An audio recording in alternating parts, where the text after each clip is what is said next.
13 janvier 2022, 2h05 du matin. Le service 911 de la paroisse d'East Baton Rouge reçoit un appel. Une femme est en ligne. Elle se présente, Sheila Fletcher. Ma fille a cessé de respirer. La voix est calme, posée. Le répartiteur lance l'enregistrement et commence à poser les questions standards. La première chose que les enquêteurs noteront plus tard est l'absence totale de panique. La femme signale que sa fille ne respire plus, mais en parle comme s'il s'agissait d'un appareil électroménager en panne. L'adresse se situe dans un quartier prestigieux de Baton Rouge. L'âge de la fille, 36 ans. Que s'est-il passé? Elle ne respire plus, elle est simplement assise dans le salon. Le répartiteur demande de commencer la réanimation. Chaque seconde est critique. Non, je ne peux pas. Pourquoi? Je ne peux tout simplement pas. Aucune explication. Le répartiteur insiste, mais reçoit un refus catégorique. Est-ce que l'AC respire? Non. Est-elle froide au toucher? Longue pause. Je ne l'ai pas touchée. Le répartiteur demande si l'AC avait des problèmes de santé. Sheila parle de certaines difficultés de mobilité, mais reste vague. Quand l'avez-vous vue consciente pour la dernière fois? Je ne me souviens pas exactement. Hier, probablement. Et aujourd'hui, je n'ai pas été la voir. La mère n'est pas allée voir sa fille de la journée, mais appelle pour dire qu'elle ne respire plus. À 2h09, les paramédicaux John Martinez et Cathy Wilson arrivent à l'adresse. Ils sont suivis par une patrouille de police. Sheila les accueille à la porte. Environ 50 ans, soignée, le visage calme. « Je suis Sheila. Entrez. » Aucun stress. Elle indique simplement la direction. Le salon, tout droit. La maison est propre. Elle sent le désodorisant. Rien n'indique un problème. Martinez entre dans le salon. Il allume la lumière. Sur un vieux canapé marron est assise l'AC Fletcher. Martinez travaille comme paramédical depuis 12 ans. Mais son expérience ne l'a pas préparée à cela. L'AC n'est pas seulement assise sur le canapé. Elle se trouve à l'intérieur. Son corps a fusionné avec le meuble, épousant la forme du creux dans le rembourrage. La peau est couverte de multiples plaies anciennes. Les cheveux sont agglomérés en une masse compacte. L'odeur est telle que Wilson recule. Même à travers le masque, il est impossible de respirer normalement. Martinez vérifie le pouls. La peau est froide. Pas de pouls. Pas de respiration. Il inspecte la pièce. Sur le sol, des traces de fluide biologique. Sur la table, des bouteilles vides, des emballages de nourriture, le tout recouvert de poussière. Le canapé fait face à la télévision.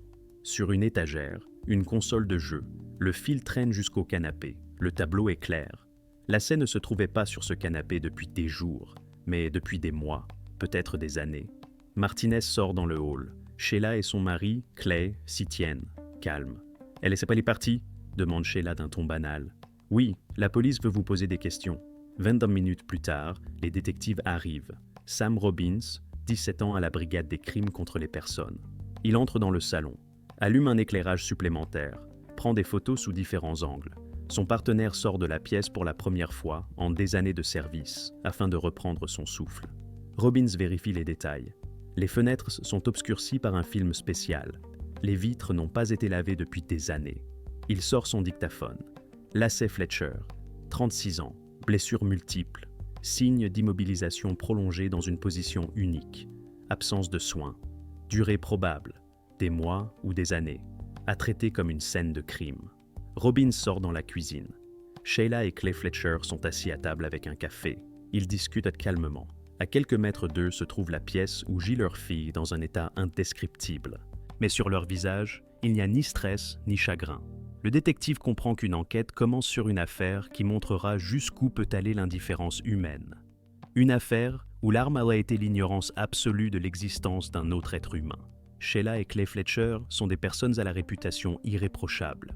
Sheila travaille comme assistante du procureur de district, 23 ans dans le système judiciaire, spécialisation, affaires de protection des mineurs. Elle plaide au tribunal, représente les intérêts de l'État, veille au respect de la loi. Clay est coordinateur dans une organisation locale à but non lucratif. Il s'occupe de programmes de soutien social. Il aide les familles en situation difficile. Tous deux sont actifs dans la vie communautaire. Sheila siège au conseil municipal. Elle participe à la planification budgétaire, assiste aux audiences publiques. Clay fréquente régulièrement l'église, une communauté baptiste à la périphérie de la ville. Les détectives consultent leurs profils sociaux, des photos d'événements. Sheila lors d'une cérémonie de remise de prix au parquet, Clay lors d'une course caritative, le couple à la messe de Noël. Les voisins témoignent, les détectives interrogent tous ceux qui vivent dans leur rue. Des gens tranquilles, aimables, il n'y a jamais eu de problème. Ils restent dans leur coin, mais saluent toujours. La maison est toujours en ordre, la pelouse est tondue. Pas un seul conflit, pas une seule plainte. Des habitants modèles d'un quartier modèle. Le détective Robbins pose la question suivante à chaque voisin. Quand avez-vous vu leur fille pour la dernière fois? La première réaction est la surprise. La plupart ignoraient que les Fletcher avaient une fille. Je pensais qu'ils vivaient à deux. En disant « je n'ai jamais vu personne d'autre qu'eux », un voisin se souvient vaguement de quelque chose. Il me semble qu'il y avait une fille, il y a longtemps, 15 ans peut-être. Plus peut-être, puis elle a disparu. Un autre précise « j'ai demandé une fois à Sheila, elle a dit que sa fille était partie, qu'elle faisait des études quelque part. » Les détectives vérifient les archives. Là c'est Ellen Fletcher, née en 1985, fille unique de Sheila et Clay. Les dossiers de scolaire s'arrêtent en 2002. Ensuite, c'est le vide. Aucune trace d'inscription à l'université, aucun dossier professionnel, aucun document médical, aucun contact social. Lacey a disparu de toutes les bases de données à l'âge de 17 ans. Mais elle n'était pas partie. Elle était restée dans la maison de ses parents tout ce temps. Robbins établit une chronologie.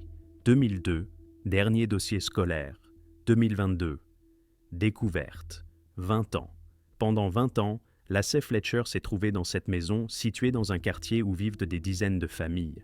Une maison avec de grandes fenêtres, une cour entretenue, un ramassage régulier des ordures. Pendant 20 ans, ses parents sont allés au travail, ont fréquenté l'église, ont participé à la vie publique.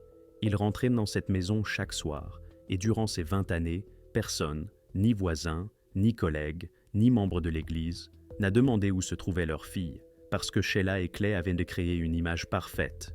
Ils étaient le genre de personnes à qui l'on ne pose pas de questions, une assistante du procureur et un travailleur social, des personnes qui, par définition, veillent au bien-être des autres. Leur statut social est devenu leur meilleure protection. Personne ne pouvait imaginer que derrière la porte de leur maison se passait ce qui s'y passait. Le détective Robbins retourne dans la cuisine où sont assis les Fletcher. Ils sont toujours aussi calmes. Les tasses de café sont vides. Clay regarde par la fenêtre. Sheila fait défiler quelque chose sur son téléphone. Robbins s'assoit en face d'eux. Il commence à poser des questions. Et dès les premières réponses, il comprend. Ces gens ne nieront pas les faits. Ils les expliqueront comme si tout ce qui s'était passé était normal. Pendant que les Fletcher sont assis dans la cuisine, les criminalistes commencent leur travail dans le salon. Le médecin légiste arrive, le docteur Yvonne Barnes, 28 ans de pratique. Elle a vu les résultats d'accidents de la route, d'incendies, de maladies négligées. Mais lorsqu'elle entre dans cette pièce, elle s'arrête quelques secondes.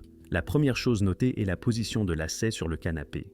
Elle est assise, mais ne s'appuie pas sur le dossier. Sa forme épouse littéralement le creux de la tapisserie. Les jambes sont pliées, mais ne touchent pas le sol. Les mains sont posées sur les genoux.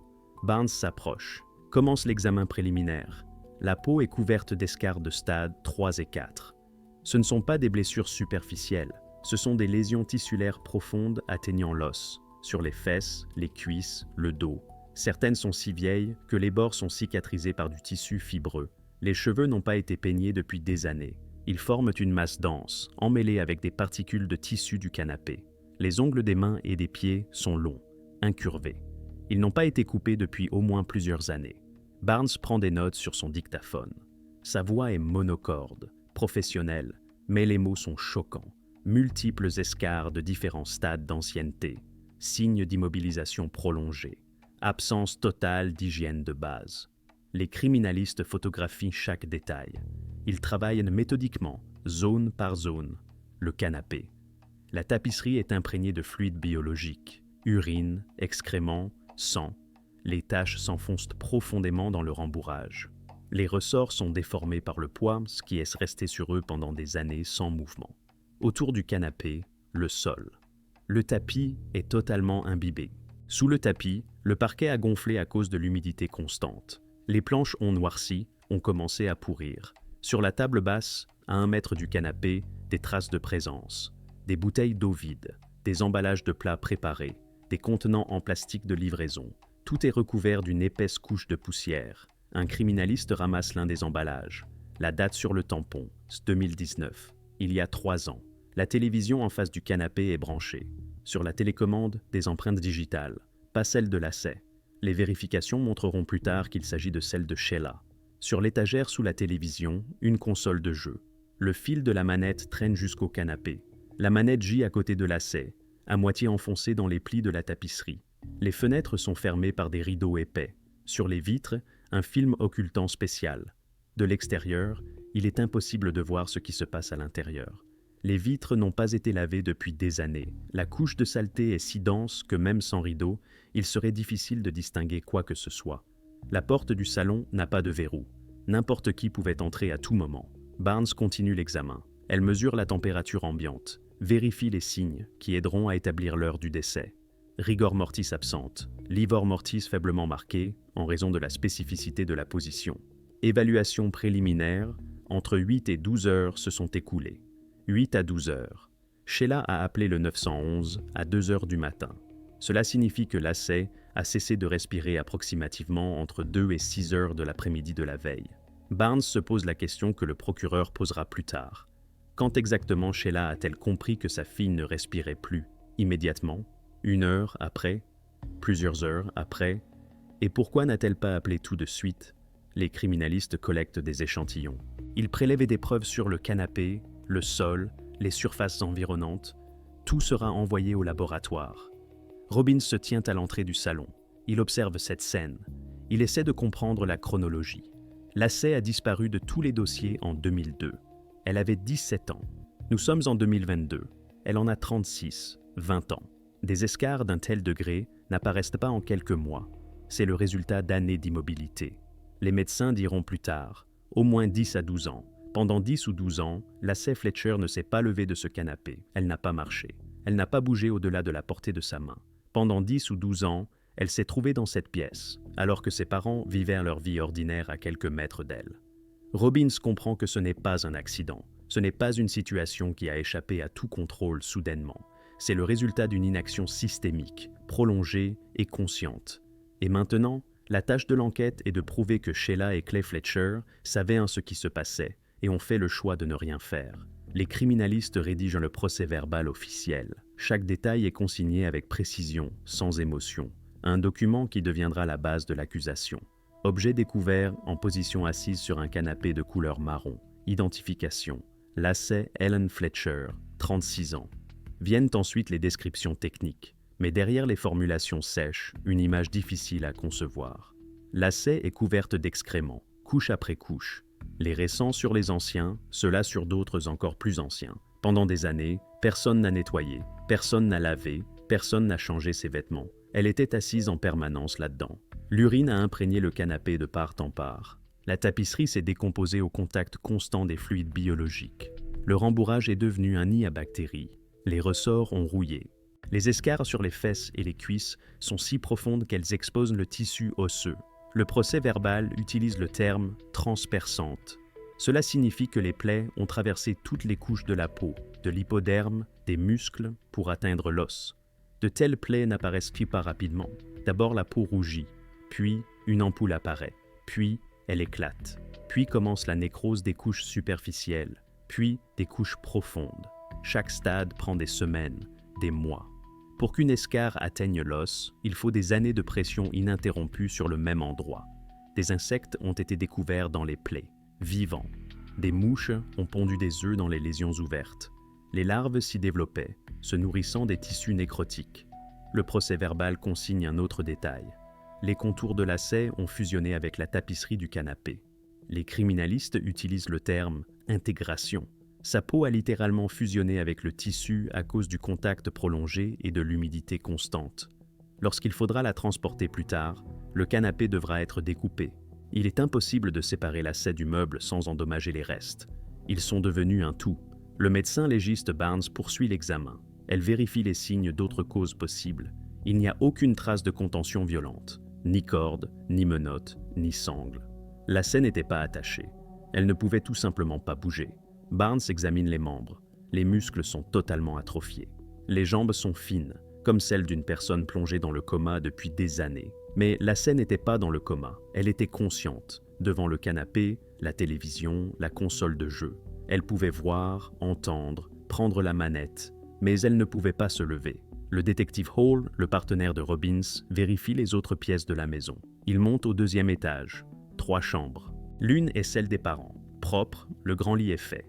La 2e est une chambre d'amis. Les meubles sont couverts de poussière, manifestement inutilisés. La 3e aurait dû être la chambre de Lacey. Hall ouvre la porte. La chambre est intacte. Le lit est fait.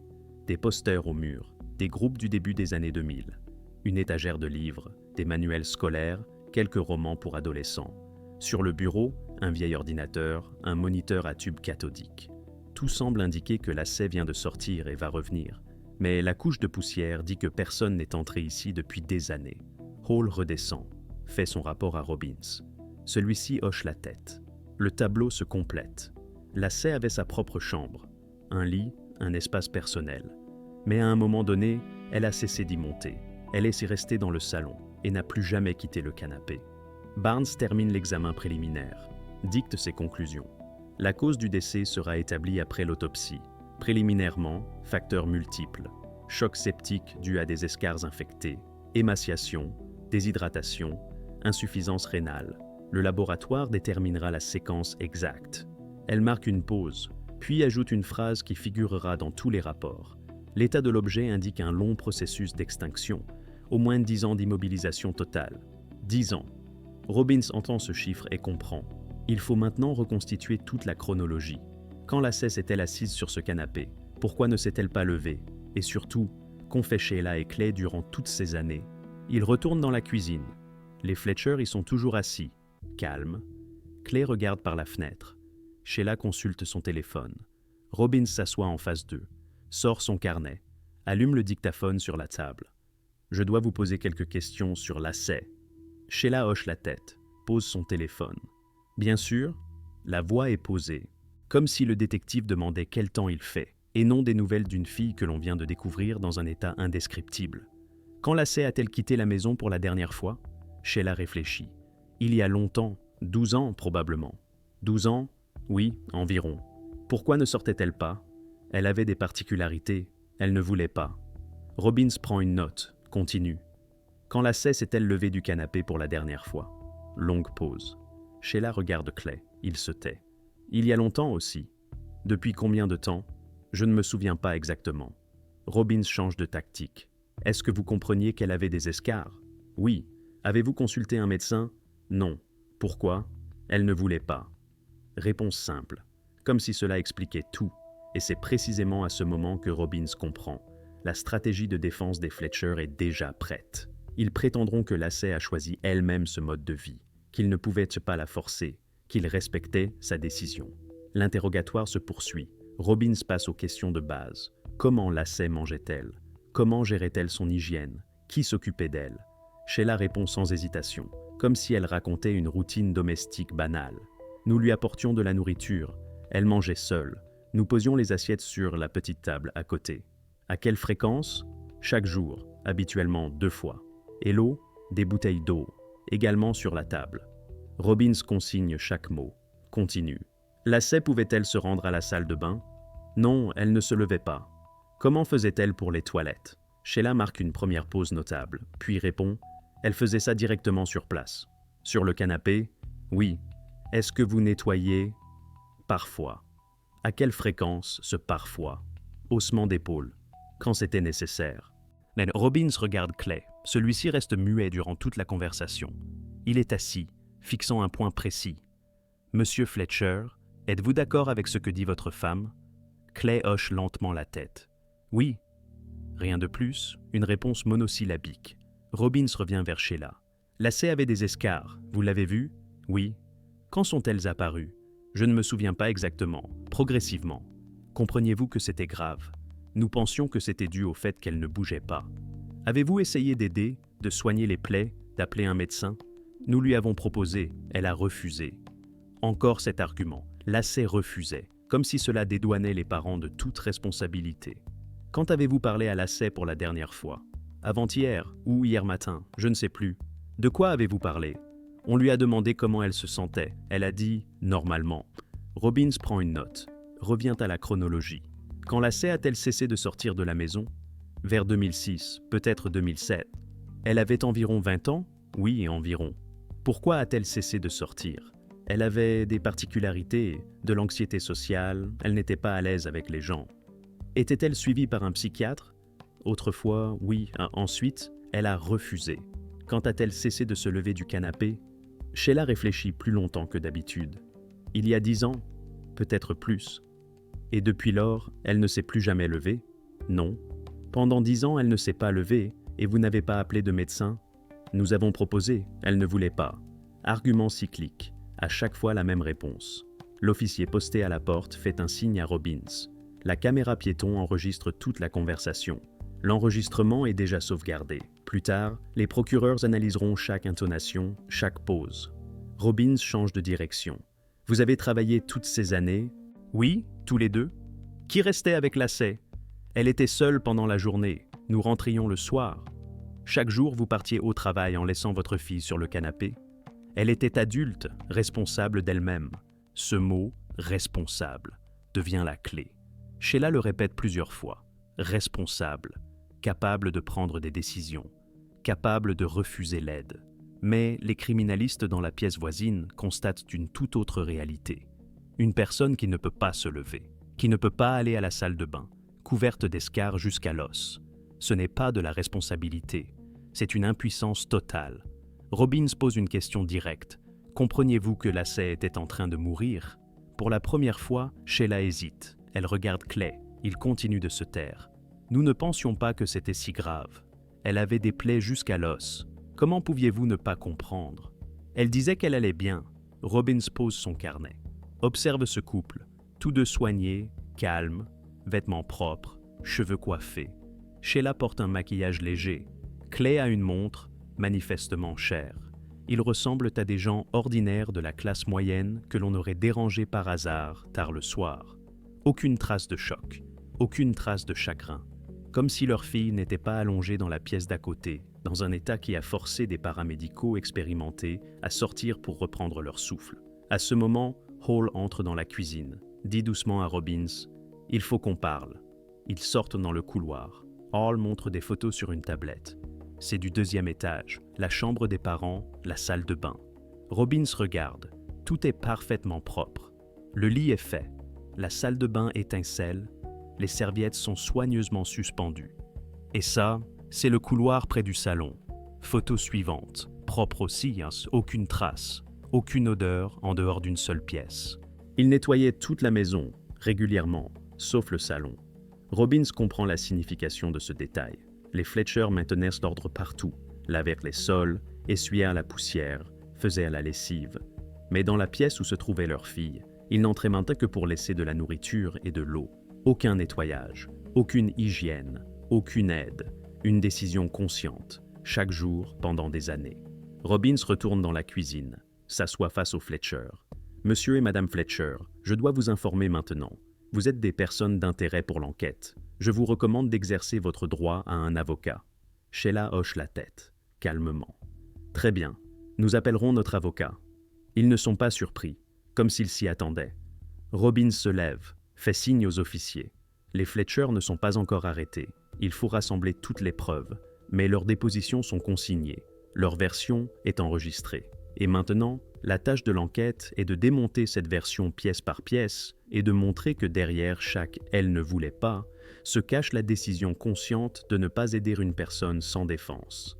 Les enquêteurs consultent tous les dossiers disponibles sur Lacey Fletcher.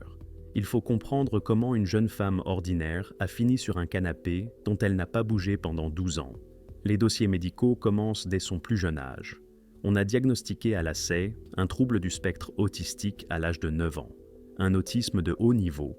Elle parlait, apprenait, interagissait avec les autres, mais éprouvait des difficultés dans les contacts sociaux.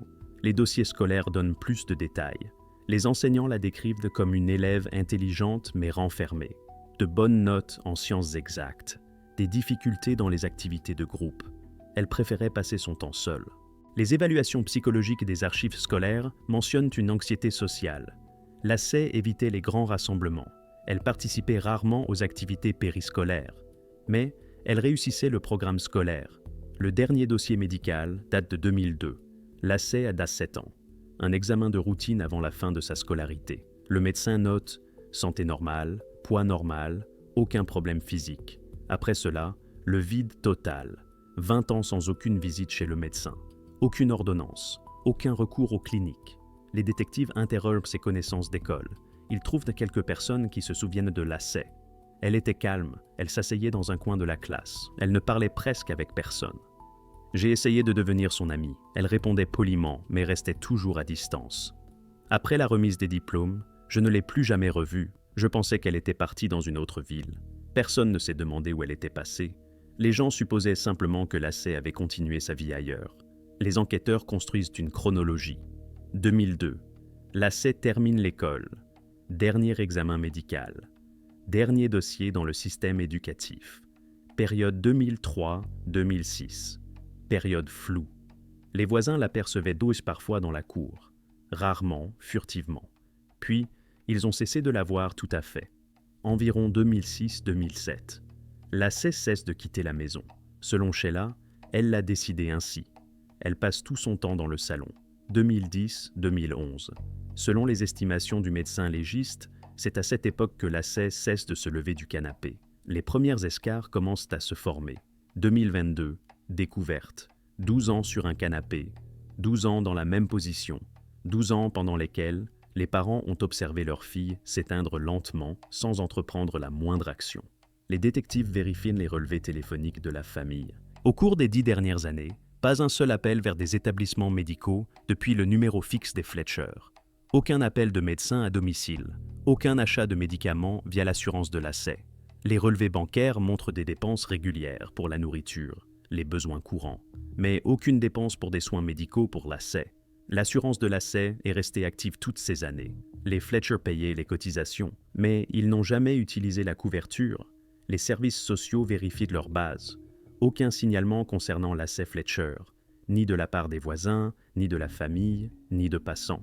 Les détectives trouvent des parents éloignés, des cousins, des tantes, ils les interrogent. Nous ne parlions presque pas avec Sheila et Clay, on se voyait seulement aux enterrements et aux mariages. J'ai demandé des nouvelles de Lacey il y a quelques années. Sheila a dit qu'elle vivait de son côté, qu'elle s'occupait de ses affaires. Ils n'invitèrent pas chez eux, ils restèrent toujours à l'écart. Les Fletcher ont méthodiquement isolé non seulement Lacey, mais aussi eux-mêmes, un minimum de contacts sociaux.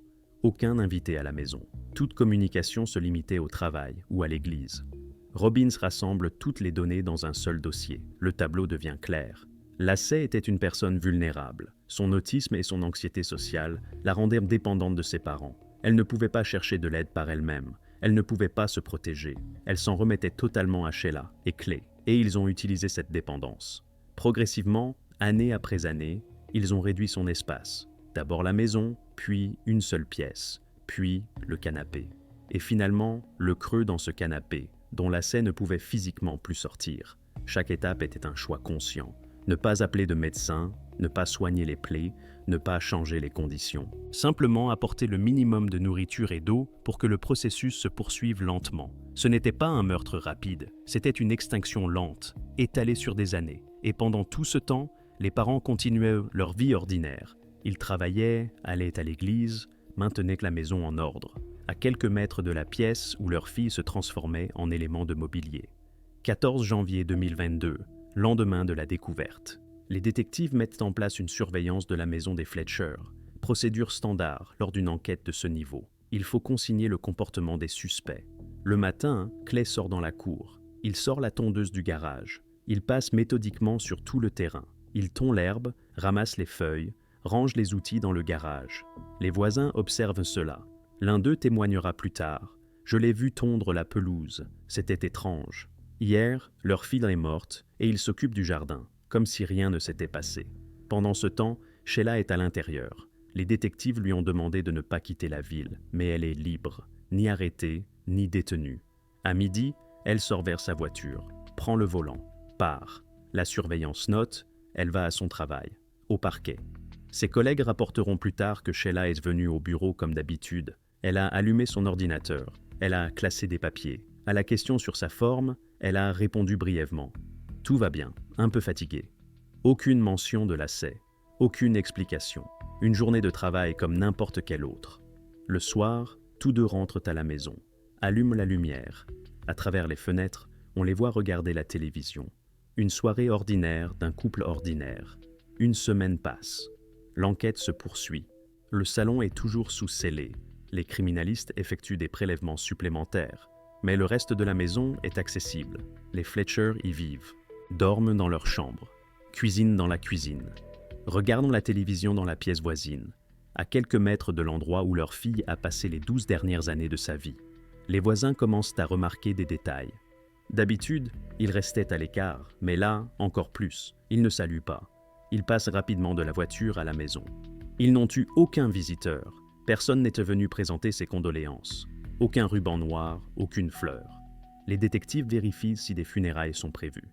Ils appellent les pompes funèbres locales. Aucune commande de la part des Fletcher. Robbins retourne chez eux 3 jours plus tard. Il pose une question directe. Quand prévoyez-vous les funérailles de Lacey ?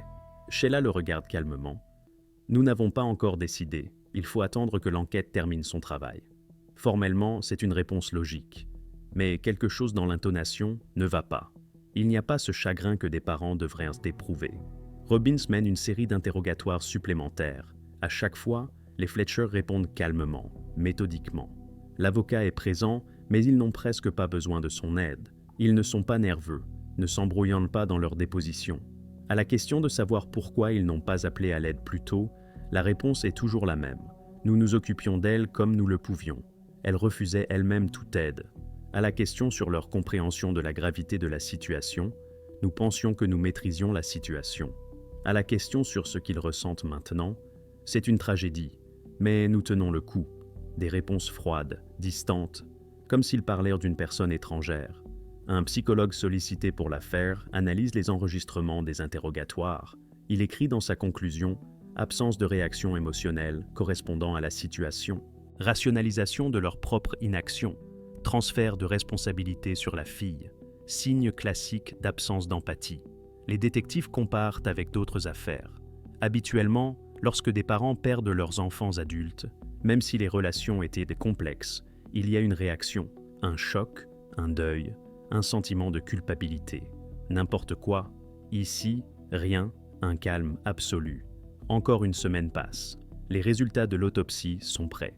Le docteur Barnes rédige le rapport officiel. La cause du décès, choc septique. L'infection provenant des multiples escarres est passée dans le sang. L'organisme n'a pas résisté. Facteurs additionnels, émaciation, déshydratation, insuffisance rénale. Le temps nécessaire au développement de tels états, des années. Barnes écrit une phrase clé dans sa conclusion. L'état n'est pas compatible avec une dégradation soudaine des événements. C'est le résultat d'un long processus de négligence des besoins fondamentaux. Négligence. Le terme juridique qui deviendra la base de l'accusation. Robbins reçoit les conclusions, les lit, les transmet au procureur. Désormais, tous les composants sont réunis pour engager des poursuites. Il y a un fait. Lacey est parti pour des raisons qui se sont développées sur des années. Il y a des témoignages. Les parents connaissaient son état et n'ont pas agi. Il y a le comportement. Après la découverte, ils ont continué leur vie sans signe de deuil ou de remords. Le procureur prend sa décision.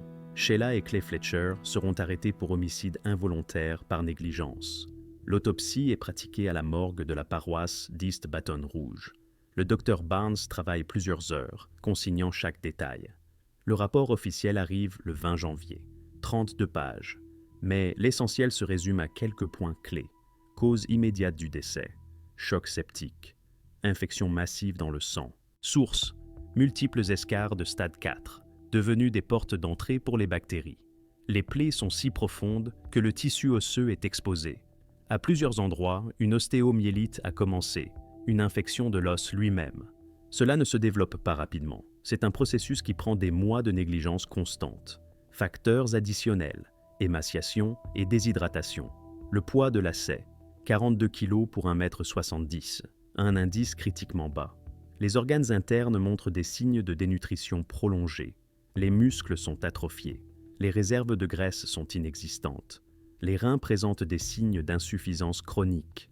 L'analyse du contenu de l'estomac révèle un détail choquant.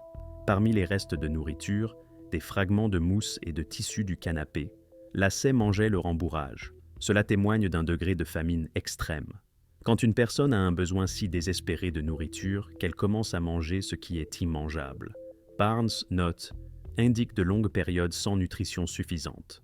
L'analyse toxicologique ne révèle aucun médicament, ni analgésique, ni antibiotique. Lacey ne recevait absolument aucun traitement, même lorsque l'infection se propageait dans son organisme. Barnes examine la peau plus en détail. Elle trouve des traces d'anciennes escarres partiellement cicatrisées. Cela signifie qu'il y a eu des moments où sa position changeait, mais rarement, trop rarement. Les ongles n'ont pas été coupés depuis des années. Les cheveux formaient une masse unique. Les dents étaient en mauvais état. Caries multiples, dents cassées. Aucun soin médical. Barnes établit une chronologie basée sur le degré des lésions. Premières escarres, il y a 10 ou 12 ans. Ostéomyélite, il y a au moins 2 ans. Émaciation critique, les 6 derniers mois. Chaque étape était réversible. À n'importe quel stade, une intervention médicale aurait pu arrêter le processus. Des antibiotiques auraient vaincu l'infection. Une nutrition appropriée aurait rétabli le poids. Le traitement des plaies aurait empêché leur approfondissement. Mais rien n'a été fait. Barnes rédige sa conclusion finale. Section classification. Elle choisit homicide. Pas un accident. Pas des causes naturelles. Un homicide. Dans sa justification, l'état n'est pas compatible avec des soins adéquats. Les lésions multiples se sont développées sur des années sans intervention. L'émaciation indique une nutrition insuffisante. La présence de matériaux non comestibles dans l'estomac indique des périodes de famine aiguë. Tous ces facteurs présentent le tableau d'une négligence systémique ayant mené à un résultat inévitable. Le document est signé, transmis au procureur. L'enquête dispose désormais d'une preuve irréfutable. Lacey Fletcher n'est pas simplement partie. Elle espère été tuée, lentement, par une ignorance totale de ses besoins.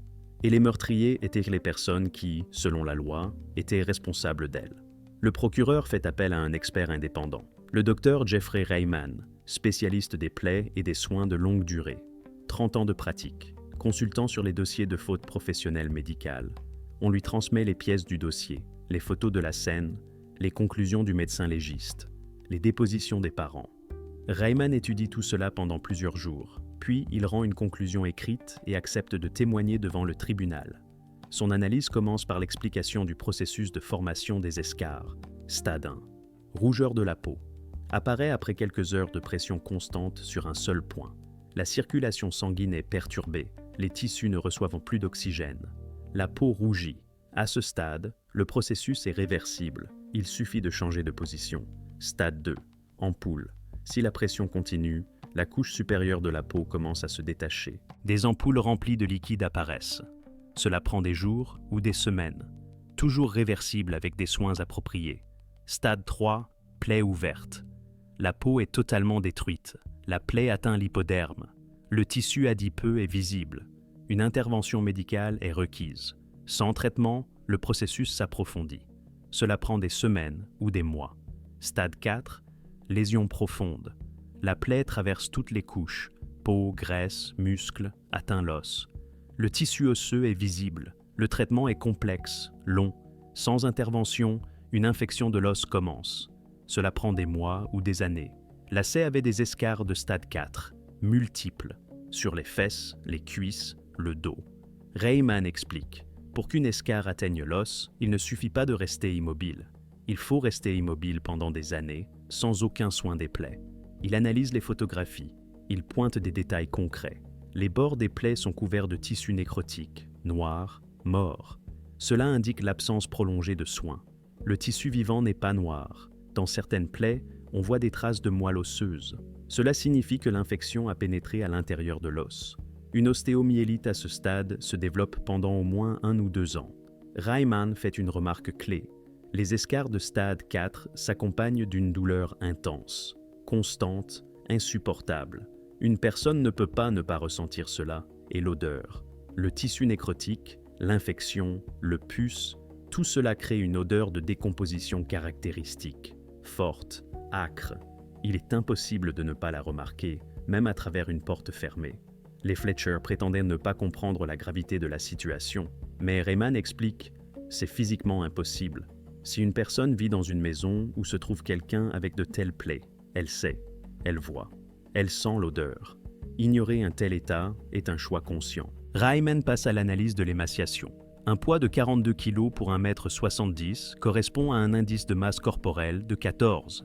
L'émaciation extrême commence à un indice de 16. Pour arriver à un tel poids, il faut être sous-alimenté pendant des mois.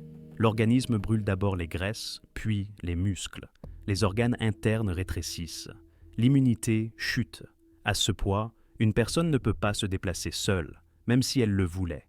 Les muscles sont trop faibles, les os sont fragiles. La présence de particules du canapé dans l'estomac est qualifiée par Reimann de preuve critique.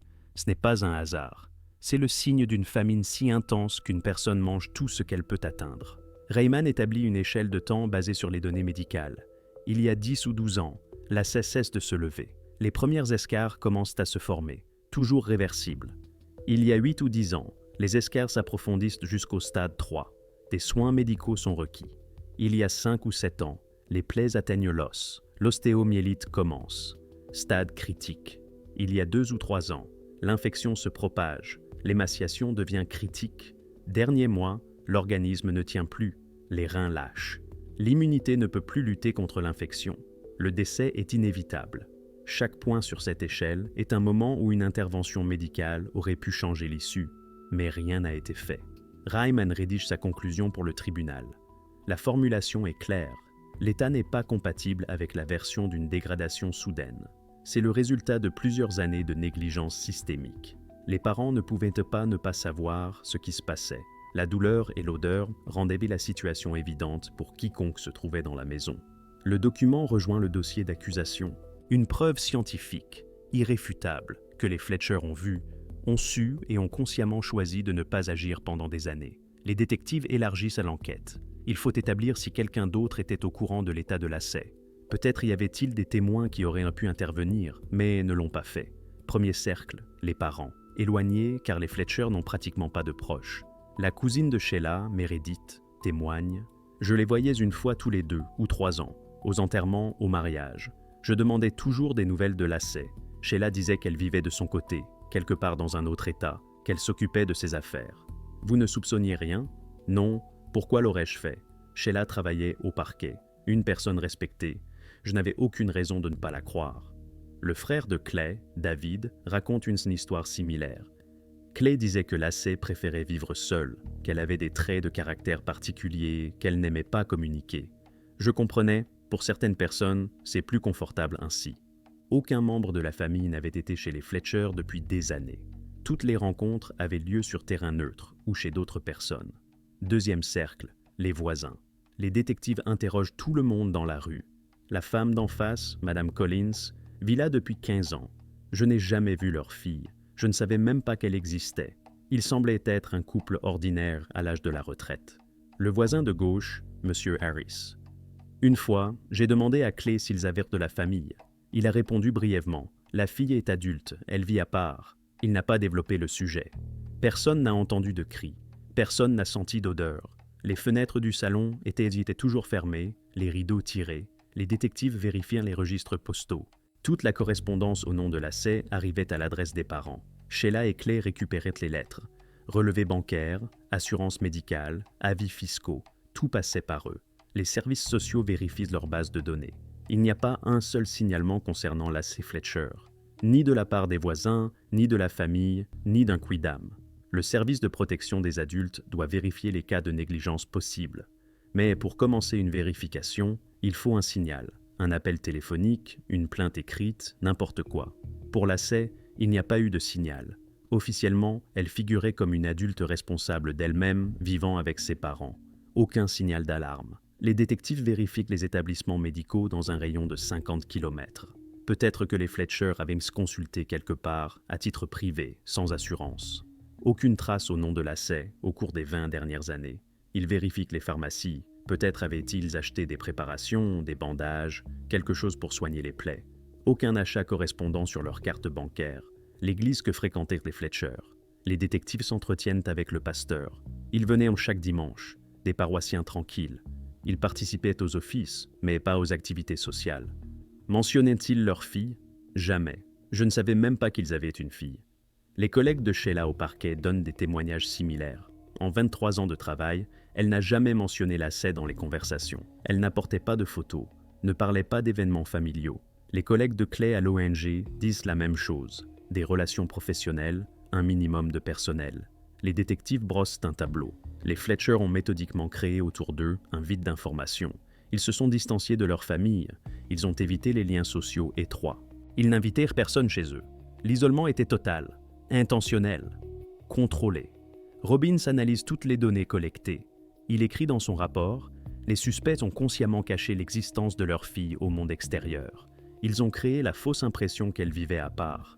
Ils évitaient les situations où quelqu'un aurait pu découvrir la vérité. » C'est un détail important pour l'accusation. Cela montre la conscience des actes. Les Fletcher n'ont pas seulement négligé Lacey, ils ont activement caché cette négligence. Le procureur reçoit tous les dossiers. Il formule l'accusation. Homicide involontaire au second degré. Motif. Négligence systématique des devoirs de soins ayant mené à un résultat prévisible. Les Fletcher sont arrêtés le 3 février 2022, 3 semaines après la découverte de Lacey. La caution est fixée à un montant élevé, 300 000 $ chacun. Ils perdent la caution. Ils sortent sous contrôle judiciaire et ils retournent à nouveau dans leur maison. Là où le salon est toujours sous scellé, celui où leur fille a passé les 12 dernières années de sa vie. L'enquête s'immerge dans les biographies de Sheila et Clay. Il faut comprendre s'il y avait des signes qu'ils étaient capables d'une telle chose. Peut-être des signaux manqués, des incidents antérieurs. Les détectives consultent tous les dossiers disponibles. Ils commencent par Sheila. Sheila Mary Fletcher, née en 1963. Elle a grandi à Bâton Rouge, famille stable de la classe moyenne. Elle a étudié à l'école locale avec de bonnes notes. Elle est entrée à l'Université de Louisiane à la faculté de droit. Diplômée en 1985. Elle a été embauchée au parquet de district. Elle a été commencée par un poste junior. Elle a été progressée progressivement, spécialisée dans les affaires de protection des mineurs. L'ironie réside dans le fait que son travail consistait à protéger les personnes vulnérables de la négligence. Précisément les cas où les parents n'assurent pas les soins de base, où les gens souffrent de la négligence de leurs proches. Pendant 23 ans, elle a représenté l'État dans ses dossiers. Elle connaissait tous les signes de négligence. Elle savait les reconnaître. Elle comprenait les conséquences juridiques. Et pendant tout ce temps, chez elle, se trouvait une fille dans un état qui aurait été la preuve principale dans n'importe laquelle de ses affaires. Les détectives vérifient son historique professionnel. Pas un seul blâme, pas une seule plainte. Une carrière stable, des avis positifs de ses collègues. Clay Richard Fletcher, né en 1961, également de la région. Il a étudié dans la même université que Sheila, mais à la faculté de travail social. Ils se sont rencontrés à l'université, se sont mariés en 1984. Lacey est née en 1985. Clay travaillait dans le secteur non lucratif. Programme d'aide aux familles démunies, distribution d'aide humanitaire, coordination des bénévoles. Son travail était également lié aux soins des personnes, à l'aide à ceux qui ne peuvent pas s'aider eux-mêmes. Ses collègues le décrivent comme un homme calme et méthodique. Aucun conflit, aucune bizarrerie. Les relevés financiers montrent une stabilité. Le revenu global de la famille était d'environ 120 000 $ par an. La maison a été achetée en 1998. L'hypothèque est remboursée. Ils ont des économies, pas de dettes. Aucun problème financier qui pourrait expliquer la négligence. Ils avaient les moyens de payer des soins médicaux pour Lacey. Ils ne les ont simplement pas utilisés. Les détectives vérifient le casier judiciaire. Pas une seule arrestation, pas une seule amende, à l'exception de quelques contraventions de stationnement. Des dossiers absolument vierges. Les profils psychologiques sont demandés à des consultants. Les spécialistes analysent le comportement des Fletcher lors des interrogatoires. Conclusion. Absence d'empathie, mais pas de psychopathie clinique. Capacité à rationaliser les actes. Habileté à maintenir un masque social. Un psychologue le formule ainsi. Ils fonctionnent parfaitement en société. Ils comprennent les normes sociales et les suivent, mais seulement en apparence. À l'intérieur de la maison, là où il n'y a pas d'observateurs, ces normes n'existent pas pour eux. Les détectives notent un fait. Sheila travaillait sur des dossiers de négligence. Elle savait exactement quels signes les services sociaux recherchent, quelles questions les enquêteurs posent, à quoi ressemblent les cas typiques. Ces connaissances l'ont aidée à éviter d'être démasquée. Elle connaissait le système de l'intérieur. Elle comprenait où se trouvaient les failles, comment ne pas éveiller les soupçons. L'isolation de Lacey du monde extérieur, les mensonges aux proches en prétendant qu'elle vivait séparément. l'absence de dossiers médicaux, tout cela n'était pas un hasard, une stratégie réfléchie. Robbins découvre un autre détail. En 2015, Sheila a participé à un procès contre une mère qui ne s'occupait pas de son fils adulte handicapé. Il présentait des escarres, une malnutrition. Sheila agissait en tant qu'accusatrice. Elle a obtenu une condamnation. La femme a été reconnue coupable. 7 ans plus tard, cette même Sheila comparaîtra devant le tribunal pour une accusation similaire, mais à la place de l'accusé. Le procureur utilise ce fait. Il démontre que les Fletcher ne savaient pas seulement ce qu'ils faisaient. Ils comprenaient que c'était un crime. Et ils ont tout de même continué. Leur passé irréprochable devient une circonstance aggravante, pas atténuante, car il prouve que ce n'est pas de l'ignorance, ni une incapacité à comprendre. C'est un choix conscient. Des gens avec leur éducation, leur profession, leur statut social, ne pouvaient-ils pas ignorer les conséquences. Ils ont simplement décidé que les règles ne s'appliquaient pas à eux, qu'à l'intérieur de leur maison, ils pouvaient faire ce qu'ils voulaient. 3 février 2022. Les détectives arrivent à la maison des Fletcher avec un mandat d'arrêt. Sheila ouvre la porte. Le détective Robbins lui lit ses droits. Elle écoute calmement, sans réaction. Elle met son manteau, prend son sac, comme si elle partait au travail. Clay est emmenée ensuite. Même scène, un calme total. Aucune résistance, aucune émotion. Ils sont conduits au poste séparément, placés dans des salles d'interrogatoire différentes. L'interrogatoire de Sheila commence en premier. Le détective Robbins, le procureur et l'avocat de Sheila sont présents. Robbins pose un dossier sur la table, commence par une question directe. « Madame Fletcher, comprenez-vous ce dont on vous accuse ? » « Oui. » « Reconnaissez-vous votre culpabilité ? » « Non, nous n'avons rien fait d'illégal. » Un ton calme, assuré, comme s'il s'agissait d'une amende de stationnement. Robbins ouvre le dossier, sort les photos de la scène, les étale devant Sheila. « Regardez ces clichés, c'est votre fille. C'est le résultat de 12 ans sans soins. » Sheila regarde, son visage ne change pas. Aucun choc, aucun dégoût, rien. Lacey était une adulte, elle prenait ses propres décisions. Encore cet argument, la base de toute la défense. Était-elle capable ? Oui. Pouvait-elle se lever du canapé ? Pause. Non. Pouvait-elle aller jusqu'à la salle de bain ? Non. Pouvait-elle manger seule ? Elle pouvait prendre la nourriture que nous lui apportions. Pouvait-elle appeler un médecin ? Elle avait un téléphone. Robbins prend une note, demande des précisions. Lacey avait-elle vraiment un téléphone ? Sheila confirme. Un vieux mobile posé sur la petite table à côté du canapé. L'enquête vérifiera plus tard. Le dernier appel passé de ce numéro datait de 2011. Pendant 11 ans, le téléphone n'a pas été utilisé. Le procureur intervient dans la conversation. Vous avez travaillé comme substitut du procureur. Vous vous spécialisiez dans les dossiers de négligence. Vous connaissiez les signes de maltraitance. Je connaissais la loi. Et vous ne pensez pas que ce qui est arrivé à Lacey entre dans la définition de la négligence ? Nous faisions tout notre possible. Elle refusait l'aide. Lui avez-vous proposé une aide médicale ? Nous en avons parlé. Quand pour la dernière fois ? Sheila réfléchit. Je ne me souviens pas exactement. Il y a 1 an, 5 ans, peut-être quelques années. Le procureur sort le rapport du médecin légiste, lit des passages clés. Escarre jusqu'à l'os, ostéomyélite, émaciation, particules du canapé dans l'estomac. Avez-vous vu cet état ? Oui. Et qu'avez-vous fait ? Nous avons pris soin d'elle comme nous le pouvions. Une réponse cyclique, chaque fois la même. L'interrogatoire de Clay dans la pièce voisine se déroule en parallèle. Le détective Hall pose les mêmes questions. Les réponses de Clay sont plus courtes, mais le fond est identique. Lacey était une adulte. Elle décidait elle-même.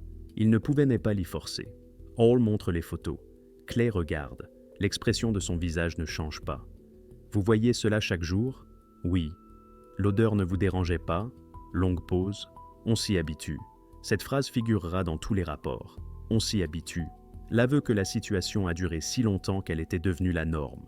Les 2 interrogatoires sont filmés. Plus tard, les jurés verront ces enregistrements. Ils verront l'absence totale d'émotion chez des parents à qui l'on montre les photos de leur fille dans un état de souffrance extrême. Le procureur formule l'accusation officielle, homicide involontaire au second degré. Le motif, négligence systémique des devoirs de soins envers une personne dépendante, ayant entraîné un résultat prévisible et évitable. Sheila et Clay se voient signifier leur inculpation. On leur demande comment ils plaident. Non coupable. Tous 2 répondent de la même manière, sans hésitation.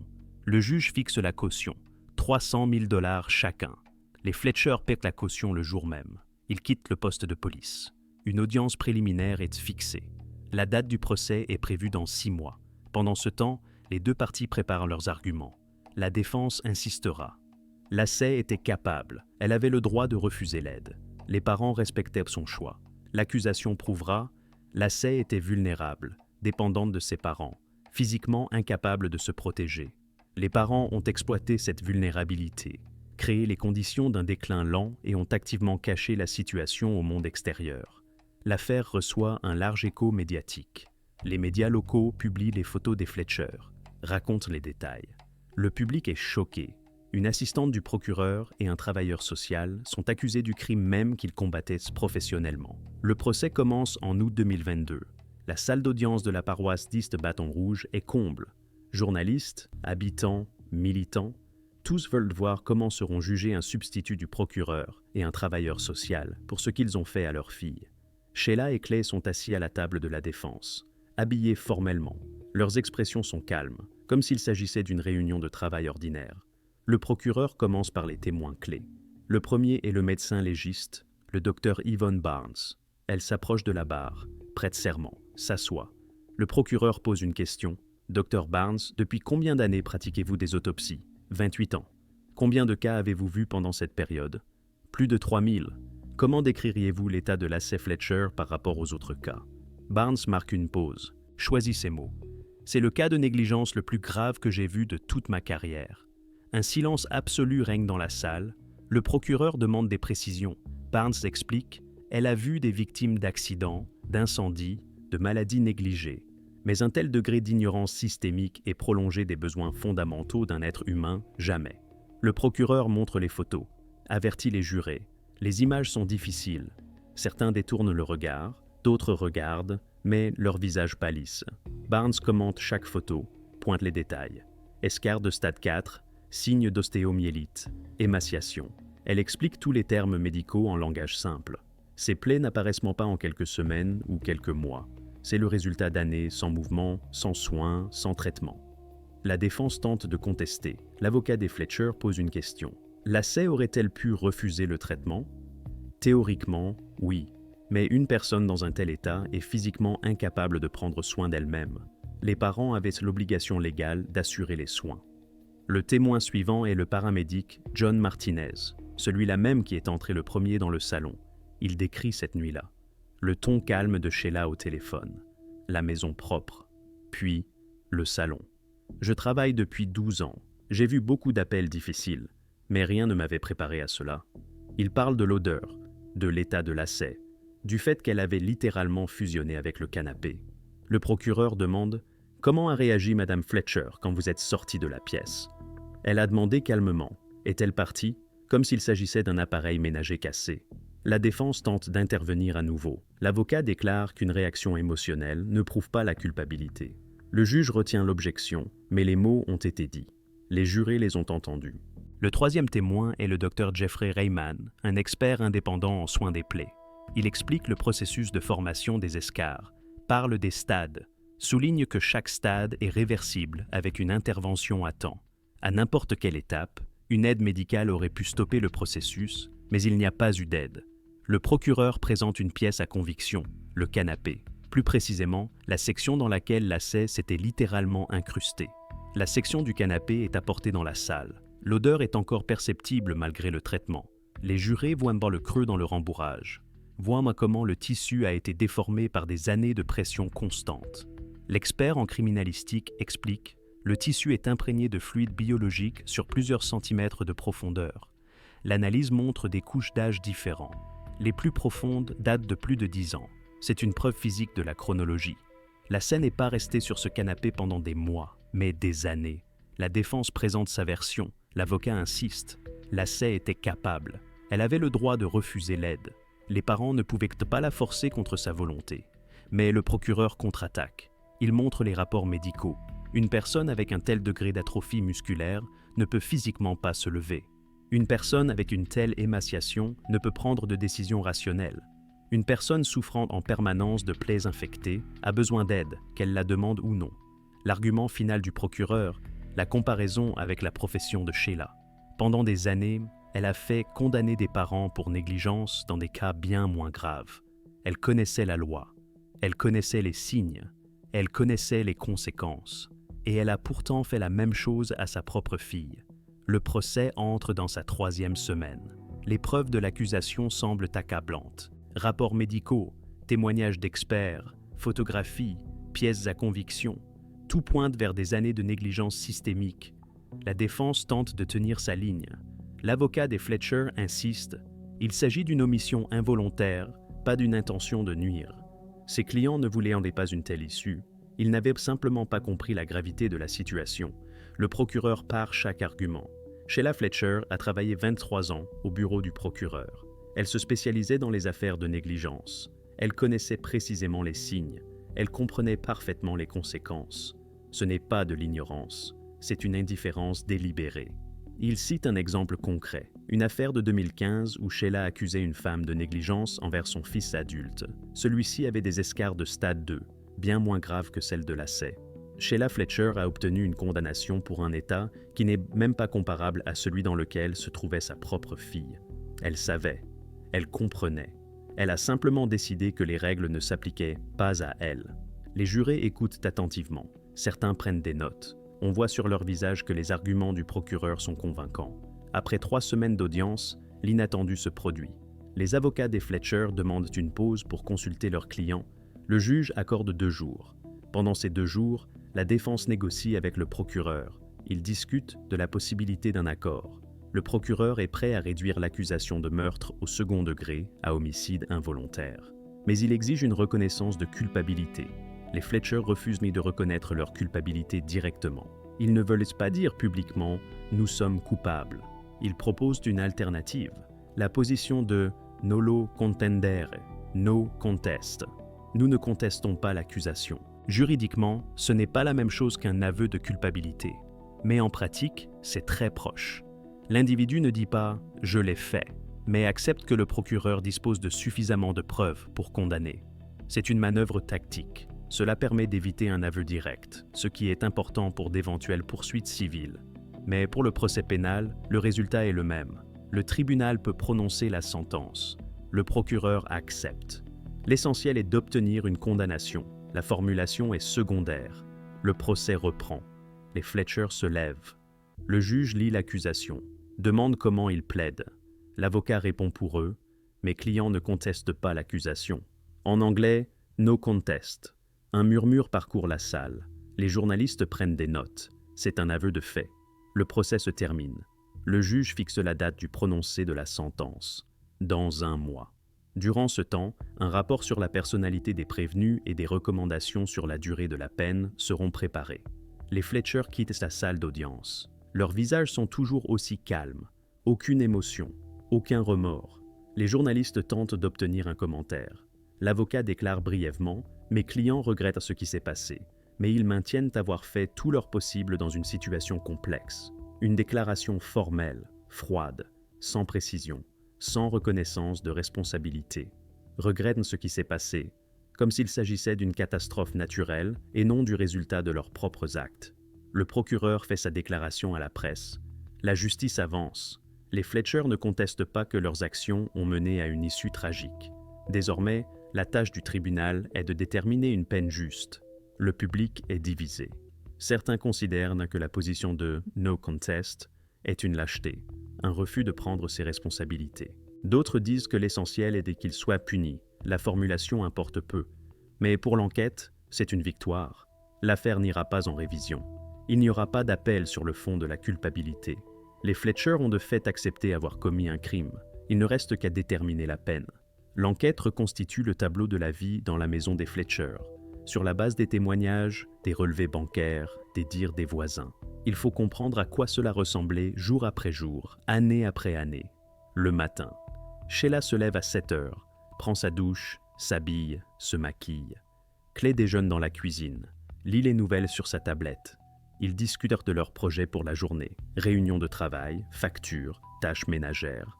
La conversation ordinaire d'un couple ordinaire. À quelques mètres d'eux, derrière le mur du salon, se trouve Lacey, sur le même canapé, dans la même position. Depuis plusieurs années, elle ne peut plus se lever, ne peut plus aller à la salle de bain. ne peut plus appeler à l'aide assez fort. Sheila prépare quelque chose de simple, un sandwich, un plat prêt au réfrigérateur, le pose sur une assiette, verse de l'eau dans une bouteille. Elle ouvre la porte du salon, entre. L'odeur la frappe au visage, un mélange d'excréments, d'urine, de plaies putrides. Mais elle y est habituée. On s'y habitue, ces mots lors de l'interrogatoire. Elle pose l'assiette et la bouteille sur la table basse à côté du canapé. Elle ne regarde pas Lacey, ne demande pas comment elle se sent, ne vérifie pas les plaies. Elle laisse simplement la nourriture et repart, ferme la porte. Elle retourne à la cuisine, finit son café, prend son sac, part au travail. Clay reste à la maison encore 1 heure, regarde la télévision dans la pièce voisine. Entend-il quelque chose venant du salon? Des gémissements de douleur, des tentatives d'appel? L'enquête ne l'établira pas. Mais même s'il entend, il ne réagit pas. À 9 heures, il part lui aussi. La maison se vide. Lacey reste seule, toute la journée. Ne peut pas se lever, ne peut rien atteindre au-delà de la portée de son bras. Si la nourriture est sur la table, elle peut la prendre. Sinon, elle reste sans manger jusqu'au soir. La télévision fonctionne. Elle peut voir l'écran. La console de jeu est allumée. La manette est à côté. Peut-être joue-t-elle parfois. Peut-être regarde-t-elle simplement l'écran. Sa seule fenêtre sur le monde extérieur à cette pièce. La journée s'étire. Les heures passent. La douleur est constante. Les escarres jusqu'à l'os ne laissent aucun répit. Mais crier est inutile. Personne n'entendra. Personne ne viendra. Le soir, les Fletcher rentrent, dînent dans la cuisine, discutent du travail, regardent les informations, se couchent dans leur chambre au premier étage. Peut-être qu'avant de dormir, quelqu'un passe voir Lacey, apporte encore de l'eau, reprend la vaisselle sale, une visite courte, sans parole, sans contact. Puis la porte se ferme. La lumière s'éteint, la nuit tombe, et ainsi chaque jour. 12 ans, 4380 jours. Chaque matin, le même choix. Apporter le minimum de nourriture et partir. Ne pas appeler de médecin, ne pas soigner les plaies, ne pas changer les conditions. Chaque soir, la même routine. Rentrer, dîner, se coucher, ignorer l'odeur, ignorer les gémissements, ignorer la réalité dans la pièce voisine. L'enquête calcule. Si Lacey a cessé de se lever vers 2010 jusqu'à sa découverte en 2022, 12 années se sont écoulées. 4380 jours de négligence systématique. Ce n'est pas un crime ponctuel, pas un acte impulsif, c'est un système. Rodé, régulier, immuable. Un système basé sur une indifférence absolue à la souffrance d'un autre être humain. Un système où les parents ont simplement décidé que leur fille ne méritait pas les soins de base. Et ils s'en sont tenus à cette décision pendant des années, malgré les conséquences évidentes. Septembre 2022. La salle d'audience est à nouveau comble, jour du prononcé de la peine. Sheila et Clay Fletcher entrent dans la salle, habillés formellement. Leurs expressions sont toujours les mêmes, calmes, distantes, comme s'il s'agissait d'une formalité qu'il fallait simplement endurer. Le juge Brian Jackson prend place, un juge âgé avec 30 ans d'expérience. Au cours de sa carrière, il a prononcé des centaines de sentences. Mais cette affaire est spéciale. Avant d'énoncer le verdict, il lit sa déclaration. Il parle lentement, pesant chaque mot. J'ai examiné tous les éléments de ce dossier, étudié les preuves, les témoignages, les rapports médicaux, et je dois dire, de toutes mes années sur le banc des juges, je n'ai jamais vu un cas de négligence aussi flagrant. Pause. Silence absolu dans la salle. Lacey Fletcher a passé les 12 dernières années de sa vie dans un état de souffrance inimaginable. La douleur était constante. Les plaies atteignaient l'os. Elle ne pouvait pas se lever, ne pouvait pas demander d'aide, dépendait entièrement de ses parents. Le juge regarde les Fletcher droit dans les yeux. Et vous, ayant toutes les possibilités d'aider, avez fait le choix de ne rien faire. Chaque jour, pendant 12 ans, vous avez vu son état. Vous connaissiez sa souffrance, et vous l'avez délibérément ignorée. Il poursuit. Je considère vos professions comme une circonstance particulièrement aggravante.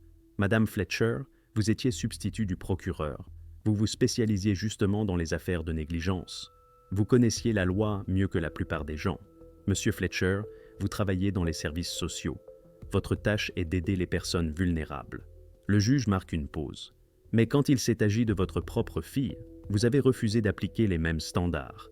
Vous avez créé un système où un être humain s'éteignait lentement pendant que vous continuiez votre vie ordinaire.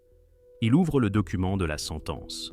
Pour l'accusation d'homicide involontaire au second degré, le tribunal condamne chacun de vous à 40 ans de réclusion criminelle. La peine maximale pour cet article, 40 ans. Une réaction parcourt la salle. Quelqu'un hoche la tête en signe d'approbation. Quelqu'un d'autre murmure. Les journalistes prennent des notes. Les Fletcher ne réagissent pas, restent immobiles. Aucune émotion sur leur visage. Le juge continue. Compte tenu de votre âge et de la durée de la peine, vous passerez probablement le reste de vos jours en détention. C'est une sentence sévère, mais elle reflète la gravité de ce que vous avez commis. Il referme le dossier. Votre fille a passé 12 ans dans un enfermement que vous avez créé. Désormais, vous passerez des décennies dans un enfermement créé par la loi. Cela ne rendra pas l'essai, mais c'est la justice. Le verdict est prononcé. Les Fletcher sont évacués de la salle. Ils marchent calmement, sans résistance. L'escorte les mène vers la sortie. Le procureur fait une déclaration aux journalistes. La justice est rendue. Les Fletcher ont reçu la punition méritée. Personne ne devrait souffrir comme Lacey a souffert, et personne ne devrait rester impuni pour une telle négligence. Les avocats des Fletcher annoncent leur intention de faire appel. Procédure standard. Mais les chances sont minimes. Les prévenus n'ont pas contesté la culpabilité, ayant accepté la position de « no contest ».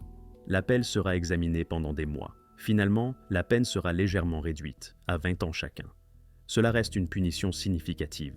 Sheila Fletcher a 60 ans au moment du verdict. Clay en a 62. Même avec une peine réduite, ils seront en prison jusqu'à 80 ans passés. Il est peu probable qu'ils recouvrent un jour la liberté. L'affaire Lacey Fletcher se ferme officiellement, mais elle laisse une trace. Dans la pratique juridique, elle sera utilisée comme un exemple de négligence extrême. Dans la société, comme un rappel de jusqu'où peut aller l'indifférence humaine, même chez ceux qui, par devoir, doivent protéger les vulnérables. La maison dans la rue calme du quartier prestigieux de Bâton Rouge n'appartient plus aux Fletcher. Après l'arrestation des parents, les biens sont passés sous administration judiciaire. Le salon est resté sous scellé pendant plusieurs mois. Toutes les preuves ont été saisies. Le canapé a été enlevé en dernier. Il a été déclaré matière biologiquement dangereuse. Il a été détruit par une entreprise spécialisée dans l'élimination des déchets médicaux. Le reste des meubles, les effets personnels, les documents, tout a été vendu ou jeté. La maison a été mise en vente. Il a fallu 1 an et demi avant de trouver un acheteur. Le prix a été baissé de 40%. Même après rénovation et remplacement complet des planchers du salon, peu de gens voulaient vivre dans un endroit avec une telle histoire. Finalement, une société d'investissement a acheté la maison. Elle est louée. Les nouveaux locataires ne savent pas toujours ce qui s'est passé ici. Certains la prennent plus tard et déménagent. D'autres restent, juste une maison, juste des murs. L'affaire Lacey Fletcher est devenue un précédent. Elle est étudiée dans les facultés de droit, utilisée dans les formations pour travailleurs sociaux. Elle montre comment le système peut passer à côté d'un cas de négligence gravissime quand les criminels ont l'air tout à fait respectables. En Louisiane, après cette affaire, les protocoles de vérification des adultes handicapés ont été durcis. Désormais, les services sociaux sont tenus d'effectuer des visites même sans plainte, si une personne n'apparaît pas dans les dossiers médicaux pendant plus de 5 ans. Des changements tardifs. Pour Lacey, ils ne signifient rien, mais ils sauveront peut-être quelqu'un d'autre. Des organisations sociales travaillant avec les personnes autistes ont utilisé cette affaire pour sensibiliser l'opinion. Elles ont mené des campagnes expliquant que les adultes ayant des particularités de développement ne peuvent souvent pas se protéger seuls. Ils ont besoin d'un contrôle extérieur, même si les parents semblent adéquats. L'histoire de Lacey a soulevé des questions dérangeantes. Combien d'autres personnes vivent dans des conditions similaires en ce moment même, derrière des portes closes, dans des maisons qui ont l'air normales de l'extérieur? Les voisins ne soupçonnent rien. Les proches ne sont pas au courant. Le système ne vérifie pas. Il n'y a pas de statistiques. Par définition, si les cas sont cachés, on ne peut pas les compter. Mais les experts supposent même que ces situations sont plus nombreuses qu'il n'y paraît. Simplement, la plupart ne sont découvertes qu'après une issue tragique. Lacey Fletcher est enterrée au cimetière municipal de Bâton Rouge. Une pierre tombale modeste. Date de naissance, date de départ. Une courte épitaphe. Repose en paix. Seuls des officiels ont assisté aux funérailles. Le détective Robbins, le médecin légiste Barnes, quelques journalistes. Les parents n'étaient bien pas là. Ils étaient déjà en prison.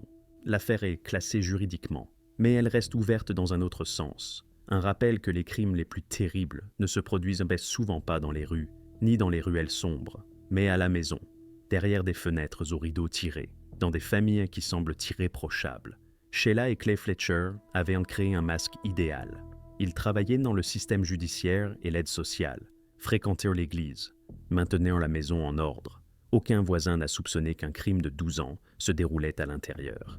Cette histoire montre qu'on ne peut juger sur la façade. Le statut social, la profession, le bien-être apparent ne garantissent pas l'humanité. Parfois, derrière l'apparence la plus respectable, se cache une indifférence absolue à la souffrance.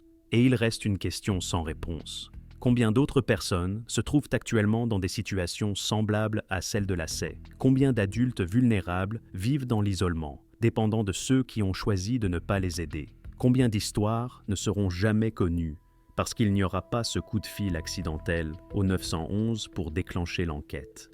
L'affaire Lassay-Fletcher n'est pas seulement une chronique criminelle, c'est un miroir montrant les zones d'ombre de la société, les endroits où le contrôle ne parvient pas, les situations qui restent invisibles jusqu'à ce qu'il soit trop tard.